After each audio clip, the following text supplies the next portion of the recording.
So the Biden administration is all over the place when it comes to Saudi Arabia. They released a report showing that MBS killed Jamal Khashoggi.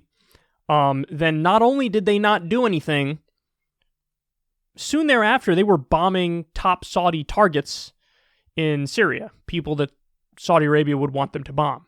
And Aaron Mate's theory was that was, a gesture of,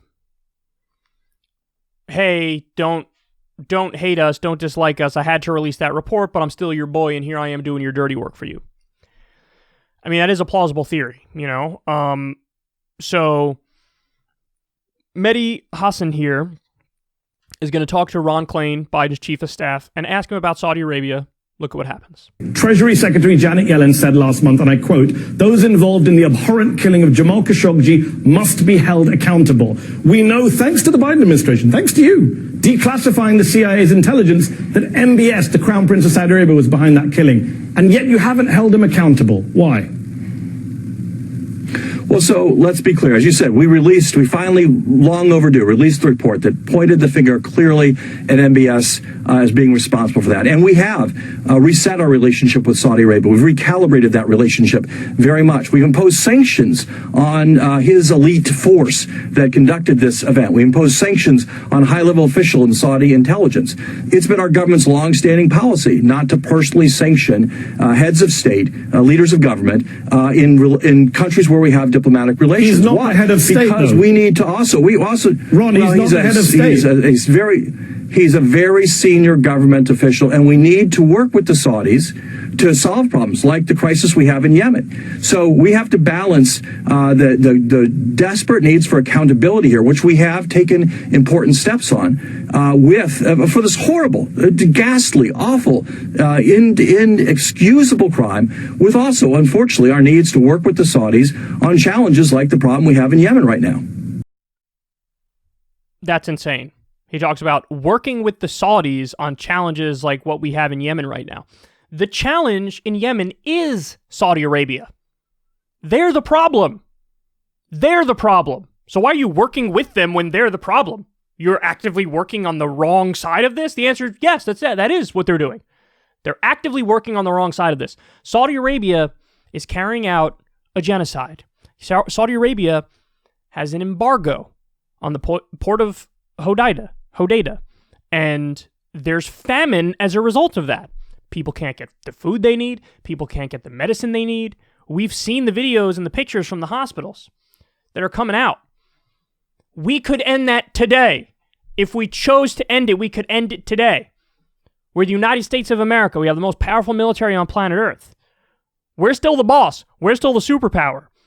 But you would actually have to exert some pressure on MBS. Now, you want to use a carrot and stick approach? By all means. Tell them, listen, there's benefits if you stop doing this, but if you don't stop doing this, then there's going to be a punishment. I mean, listen, he's bad enough where I think you shouldn't even dangle the carrot, but if you want to do it, and that's realpolitik, by all means, go right ahead and do that. I understand why you would do that, but they're not doing that. They're saying, well, the reason we're not doing anything is because we have to work with them on something like Yemen. Saudi Arabia is on the UN Human Rights Panel, Human Rights Council, as they're creating the biggest humanitarian disaster on the planet today, as they're doing an embargo, as they're starving a country, as they're bombing civilians, open-air markets, mosques, schools. This is what they're doing. This is a sick joke. We're actively helping facilitate a genocide. Then they have the nerve to say, we need to work with them on yet. Work with them? You should be working against them on the issue of Yemen. And the fact that you're not says everything I need to know about you. Because he even said previously, well, listen, we have a long-standing policy of, we don't sanction top heads of state or government officials who we have diplomatic relations with. Okay, do you understand that? I know that's a fancy way of talking, but all he's saying is our approach to international politics is like high school. If you're my friend, it doesn't matter if you do something disastrously wrong, incredibly fucked up, actively harmful, purposefully evil. Doesn't matter. Doesn't matter. You're my friend, so it's okay when you do it. And it's okay when we do it. Do you understand that? That's what he's arguing. We don't sanction our allies.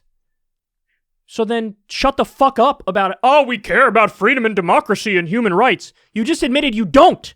Because if you did, you would also have to hold your allies accountable. They don't care about human rights. They don't care about democracy. They don't care about freedom. They don't care about justice. We don't sanction our allies. Okay, so what about when your allies carry out a genocide? Did we say never again? What we meant was, again. That's what we meant. Again. And we'll help you. We'll do stuff for you. That's how evil this is. You just sent a message to Saudi Arabia and to MBS. They don't like journalists. You can kill them. If you don't like journalists, and they're, getting under your skin, kill them. Even if they're American citizens. We don't give a fuck. We're not going to do anything to stop you from doing it. Go ahead and kill them. Go ahead. So don't tell me. This is deeply against the First Amendment as well. Because now, how protected do you feel to have free speech and to have a free press? If you ruthlessly criticize the Saudi government or Mohammed bin Salman, you might get killed. And the government's not going to do anything to bring about justice if that happens. So now he feels empowered. Now he feels like he can do it again. Bullshit. You have the Trump administration that sold him weapons right after this shit, encouraging it. And now you have the Biden administration doing the same thing. We don't sanction our allies, but we do sanction our enemies nonstop for everything. We are going to sanction Venezuela. We are going to sanction Syria. We are going to sanction Iran. Even when they're doing what we say we want them to do, we're going to pull out of our peace agreements and keep sanctioning them and keep starving them and do embargoes and block medicine. We're going to do all that. So if you're our enemy, we're going to sanction you no matter what. If you're our ally, you can do whatever the fuck you want. God, they're terrible, these people. They don't care about freedom. They don't care about democracy. They don't care about human rights. They run the world like it's high school. And now you see it.